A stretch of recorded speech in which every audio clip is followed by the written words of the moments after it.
It begins with silence, the kind of silence that hums, not from peace but from something that watches. The forest of Wraith Hill has been untouched for decades, a place where even the birds refuse to sing. Locals speak of the house that still stands there, withered, beaten, crook, and alive in the wrong ways. They say when the wind passes through its broken windows, it doesn't sound like a whistle. It sounds like breathing. The house once belonged to the Wraith family, a name long erased from town records, though not from memory. In 1923, Eleanor Wraith and her husband Charles built their dream home atop that hill. But dreams are fragile things when you build them on bones. By 1926, the house was empty. The family vanished overnight, no one saw them leave, and no one dared to find out why. For nearly a century, the structure has stood abandoned, its paint peeling like skin, its walls swollen from rain, and its door hanging open like a mouth frozen in a scream. Teenagers dare each other to go near it. Some claim they hear crying. Others say they feel their names whispered back to them in their own voices. But nobody stays long, until 2023 documentary crew, 3 friends from a small YouTube channel specializing in urban exploration, decided to film the house for their Halloween special. Their channel Ghost Frame had modest success exploring old hospitals and tunnels, but the Wraith house was something else, something whispered about even on the deep web. Their names were Evan, Mara, and Dylan. They arrived at dusk, recording everything. The footage begins simple. A shaky camera, muffled laughter, the crunch of dead leaves beneath their boots. The house appears at the top of the hill, silhouetted against the fading orange sky. The moment they see it, the joking stops. Yvette on camera. It's bigger than I thought. Mara, look at the windows. It's like it's watching us. DYN. Don't start that already, Mara. We haven't even gone in. The air changes as they approach. The wind dies. The forest, once filled with rustling branches, goes still, as if holding its breath. They reach the porch where old boards bow beneath their weight. Dylan laughs nervously. Hope the floor doesn't give out. Then the door creaks open. On its own. It swings wide, slow, deliberate, as if inviting them in. Mara gasps. Did anyone touch that? None of them had. The camera catches the faint echo of a child's giggle. Distant. Impossible. Inside, the air is thick with rot and dust. The walls are covered in faded wallpaper patterned with roses that have turned the color of dried blood. Every step they take stirs up dust, shimmering in their flashlight beams like ash. They find old furniture under white sheets, paintings turned to mildew, and a grand staircase leading up into darkness. A smell seeps from somewhere deep in the house, not just mold or decay, but something so human. Evan narrates softly into the camera, trying to maintain professionalism. According to records, this is the last standing home of the Wraith family. Locals say it's cursed. We'll be spending the night to see if there's any truth to that. They set up their cameras in the main hall, positioning one toward the staircase, one in the kitchen, and another facing the front door. Mara checks her mic, her voice trembling. Did you feel that? She whispers.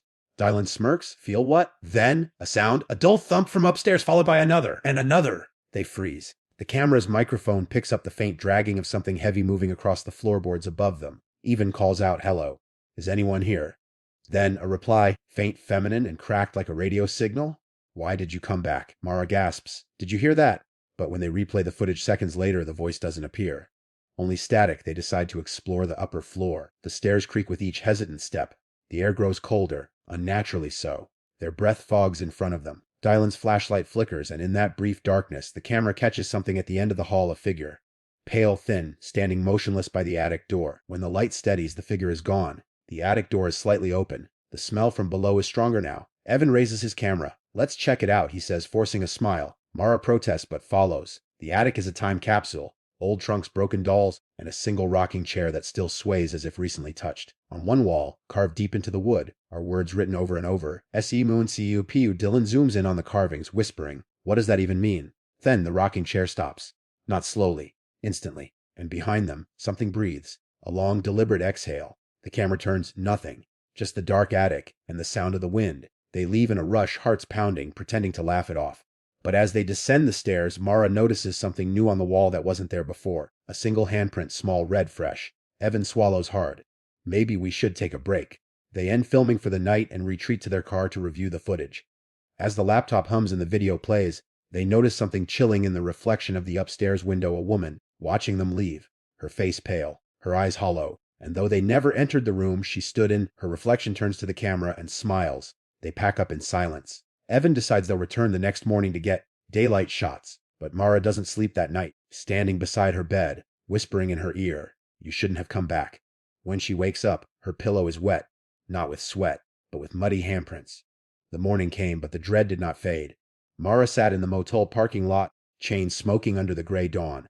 Her hands shook. She hadn't told the others what happened in her sleep, how she'd felt breath on her neck, how she'd woken to find those muddy handprints pressed into her pillow. Dylan brushed it all off his nerves, but Evan wasn't so sure. He'd seen the reflection too. The pale woman in the upstairs window. Still, for the sake of the channel, they went back. The forest seemed different in the daylight, less sinister, almost fragile. Mist hung low, and the house loomed above it like an old photograph fading at the edges. It should have felt safer in the sun. But as they climbed the hill again, it became clear the house looked brighter, but it wasn't alive. It was waiting. Avon set up the camera again, recording their return. Even narrating, Day 2 at the Wraith House. Last night, we caught some strange audio anomalies and visual reflections. Today, we'll explore the rest of the property and see what else we can document. The wind carried the smell of damp wood and something sour, faint but unmistakable. Decay. Inside, the temperature dropped immediately. Dust motes floated in still air, glinting like tiny stars. The cameras they'd left overnight were still there, but the one facing the attic stairs, had fallen over. The battery was drained. Dylan knelt to check it. That's weird. I charged these before we came, Myra. Maybe the battery's just bad. Yeah, maybe. When he replayed the footage, the timestamp showed movement around 30:17 a.m. The attic door had slowly, the frame went black, then a faint whisper came through. Still awake. The crew stared at the screen. The whisper wasn't clear, but it was there. Evan frowned. Could be interference. Old houses like this mess with sound. He didn't sound convinced. They decided to split up to capture more footage. Mara stayed downstairs, Dylan went out to film the backyard, and Evan, against his better judgment, climbed back up to the attic. The stairs groaned beneath his weight. He spoke quietly into his camera, his voice tight with unease. I'm heading back to the attic where we saw that writing yesterday. The air feels heavier today, like pressure upstairs. Dust drifted like fog. The rocking chair sat still, but beside it was something new. A small porcelain doll cracked, its head tilted sideways, even crouched. The doll wasn't there yesterday. He zoomed in. The name, Eleanor, was scratched faintly into its chest. He whispered, Eleanor Wraith. As he stood, the camera microphone picked up something faint, a rhythmic tapping coming from behind the far wall. Tap. Pause. Tap. He followed it to the boarded-up section near the window. The boards were old brittle. He pried one loose. Behind it was a cavity filled with old toys, yellowed papers, and a child's dress folded neatly on top. The tapping stopped. Then softly, a voice right next to his ear. Put it back. He spun around. No one there. His breath quickened, fogging the lens. He stumbled backward, nearly dropping the camera. The attic light flickered, and in that flash, the mirror across the room reflected something behind him, a shadow, tall and wrong-shaped, bending at impossible angles. Cut to Dylan outside, filming the overgrown backyard. The ground was uneven, mounded in strange places. He noticed pieces of stone half buried, gravestones broken and weathered. The names were barely legible, but one stood out, Eleanor Wraith, 1809-1926. He exhaled slowly. Wet. If Eleanor died in 1926, he looked toward the house. Who's in there? Inside, Mara wandered into the kitchen. The sink was rusted, filled with black water that hadn't drained in decades. She turned, and for just a second, her reflection in the cracked glass didn't move with her. It smiled when she didn't. She froze. The reflection raised its hand and pressed it to the glass, whispering soundlessly, lips forming words she couldn't quite hear. Then, the sound came, faint, but real this time. A woman's voice layered, echoing from somewhere in the house. She won't sleep. Mara dropped her mech. Her flashlight flickered and went out. When it came back on, the reflection was gone. But now wet footprints led away from the sink, small, child-sized, heading toward the stairs. Even burst down from the attic, pale and shaking. We're leaving, he said flatly. Now. Dylan came running in from outside, holding the camera. You need to see this. He panted. He played back the footage of the gravestone. Eleanor Wraith, she's buried here, man. This isn't some haunted house. It's her grave. Ivan's voice trembled. Then what the hell did we see last night? The air grew heavy again. Static, electric. The house groaned like something alive. From above, the sound of footsteps echoed across the attic floor. Slow, deliberate. Then the whisper came again, louder now, filling the hallways. Dozens of voices. Overlapping, urgent. She won't sleep. She won't sleep. The walls seemed to pulse with sound. Doors slammed. Lights flickered. Mara screamed as something unseen brushed past her, cold and wet. Evan tried to open the front door, but it wouldn't budge. The doorknob burned his hand as if red hot. Then silence. Only the sound of their breathing. The camera captured the moment something new appeared on the wall in front of them. Letters scratched in real time, forming words as if carved by invisible hands. Welcome CK. The front door creaked open on its own. The three of them bolted into the daylight, gasping, stumbling down the hill. They didn't speak until they reached the car. Dylan was trembling. We got what we came for, he said, voice cracking. We've got proof. Ivan shook his head. No, we've got something else. He looked back up the hill. Through the trees, he could still see the attic window. And in that window, the same figure stood. The pale woman, head tilted, hand raised in a slow, deliberate wave. The footage ended there. But when they reviewed the audio later that night, they found something hidden beneath their own voices. A whisper, faint but clear. Night descended heavy and thick over Wraith Hill. Rain fell in slow sheets, smearing the motel windows where the crew had holed up. The footage they captured played endlessly on Evan's laptop, repeated, rewound, magnified, each frame pulling them deeper into questions they didn't want to answer. The whisper, the reflection, the graves. None of it felt like coincidence anymore. But the one thing that unsettled Evan most wasn't what he'd seen. It was what he hadn't noticed before. In the attic footage, behind the toys and dust, there was something partially hidden in shadow. When he lightened the frame, a faint gleam appeared. A mirror. Oval, old, ornate, almost blackened with time. Its surface wasn't reflecting light, it was absorbing it. Mara, restless and pale, leaned over his shoulder. "That wasn't there before," she whispered. "You filmed that spot yesterday. It was empty." Evan didn't answer. He zoomed closer. The mirror's reflection, faint and warped, seemed to shimmer with movement. For a second, a pale outline appeared, a face, smiling, then gone. He slammed the laptop shut. Dellen scoffed, forcing a laugh. "We're letting our brains mess with us. Pareidolia, that's all." Mara glared. "You think those voices were pareidolia too?" They argued until midnight, their words drowned by the wind outside. Finally, Evan said what none of them wanted to admit. "We have to go back." The silence that followed was almost physical. Mara's voice cracked. "Why?" "Because that mirror, it's not just part of the story. It is the story. Every haunting has a center, a vessel. Maybe that's it." And so, at 300 a.m., under the blood-colored glow of the motel's flickering sign, they loaded their gear again and drove back to Wraith Hill. The forest was slick with rain, the road a twisting vein of mud. Headlights cut through fog like blades. When the house came into view, its outline shimmered in the mist. Something in the upper window caught their light and reflected it back, a brief glint like a watching eye. Inside, the air was colder than before. The smell of rot was stronger, wet and earthy, as if the walls themselves had been unearthed. Water dripped through the ceiling in rhythmic taps, each one echoing like a clock counting down. They made their way to the attic. Evan led, his flashlight trembling in his grip. The mirror was there now, leaning against the far wall, uncovered, tall as a person, framed in twisted silver. It looked impossibly clean compared to the rest of the decay. Dylan exhaled. "Jesus, it's beautiful." But the longer they looked, the less beautiful it seemed. The reflection wasn't right. The room behind them in the mirror was darker, deeper, like an endless version of the space they stood in. And in that reflection, shadows didn't match movement. They lagged, distorted, or vanished completely. Even set the camera down, pointing directly at the mirror. "We'll record for 5 minutes, see if anything happens." The seconds crawled. Nothing but static wind outside. Then, as if responding to their patience, the temperature dropped again, cold enough for their breath to bloom white. The mirror's surface rippled, not like glass cracking, more like water disturbed. In its reflection, the three of them were still visible, but something else stood behind them now, a fourth shape taller, its head tilted slightly, hair hanging wet over its face. Mara gasped. "Evan, behind us." He turned. Nothing there. When he looked back at the mirror, the figure was closer, its face inches behind his reflection's ear, whispering something. Evan stared, frozen, as the reflection mouthed the words clearly though he couldn't hear them. "You shouldn't have opened it." Suddenly, the camera began to distort, glitches, static tearing through the feed. Dellen moved to shut it off, but the screen froze on one frame, the reflection of the woman, her mouth open in a silent scream. A deafening crack sounded. The mirror split down the center, but didn't shatter. Instead, the crack pulsed faintly, as though something alive were trying to push through. The attic door slammed shut. Mara screamed and grabbed Evan's arm. The light flickered, and with each flash, the reflection changed. Sometimes the room was empty. Sometimes it was filled with hanging dolls. And once, for a single frame, their own bodies hung upside down, eyes black, mouths open. Dellen stumbled backward. "Turn it off, turn it off!" Even lunged for the camera. But the moment his hand brushed it, the mirror flared with light. The attic roared with a sound like 1,000 whispers at once. Then silence. Everything went still. When they came to, the attic was quiet again. The mirror was whole, untouched. Their camera lay on its side, still recording. Evan's voice trembled as he checked the playback. The footage showed the mirror untouched. No crack. No flare. No screams. But in the last 2 seconds of the clip, the camera panned by itself toward the mirror, and something had changed. There were now 4 people reflected. One of them, standing behind Evan, was smiling. They fled the attic, half blind with panic.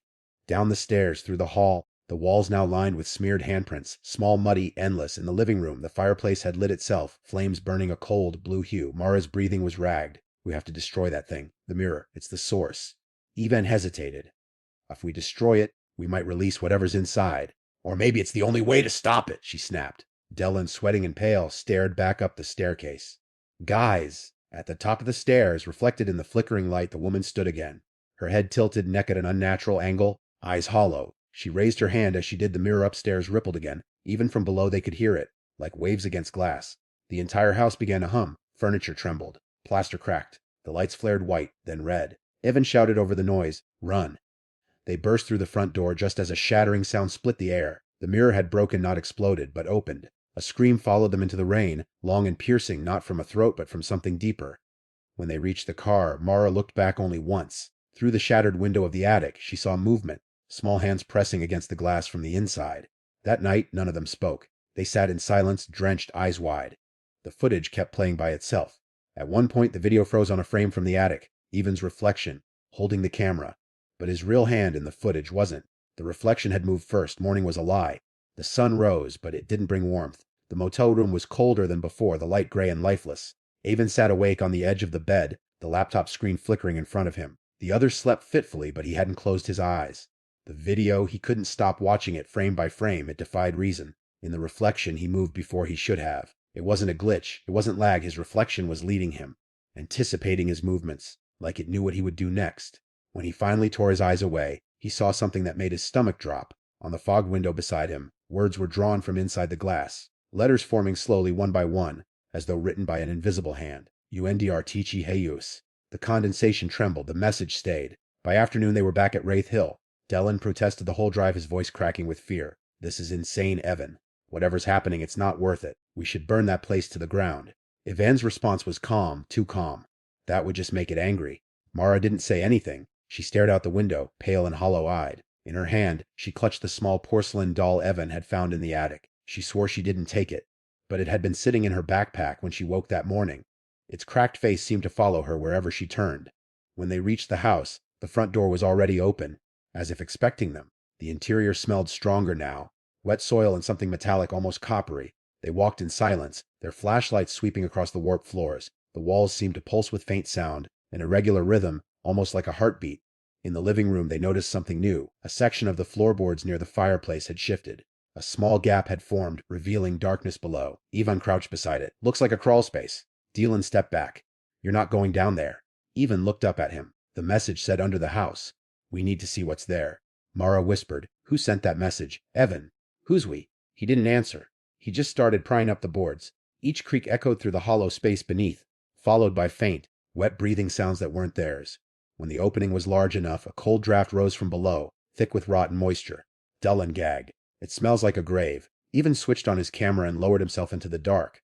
The light caught movement. Spiders scattering. The glint of rusted nails, the faint shimmer of water pooled beneath the beams. He could barely stand upright. The space was tight, suffocating. The air itself felt old. Mara followed hesitantly, clutching her flashlight. Dylan stayed above, pacing nervously. Just yell if. Something groaned deep in the floor. A low, hollow sound, like a sigh from the earth itself. Under the house, the crawl space extended farther than expected, much farther. It was like a tunnel, stretching beneath the hill, the ground slick and black. The beams above them creaked with each of Dylan's steps from above. Evan's flashlight cut through the dark, revealing strange markings carved into the soil walls. Not words, symbols, spirized hands. Some looked freshly drawn, as if etched only hours ago. Mara whispered, "This isn't a foundation, it's a crypt." Then came the sound. At first it was faint, like a child humming. The melody was off, broken, looping the same 3 notes. It came from deeper within the tunnel. Evan raised his camera, his voice shaking. "Who's down here?" No answer. Just the humming. They followed the sound. The further they crawled, the colder it became. Breath plumed in the air like fog. The light reflected off something up ahead. A small door, barely 3 feet tall, made of rotting wood. Scratched across it were the same words carved in the attic. Eshi mo esi eep.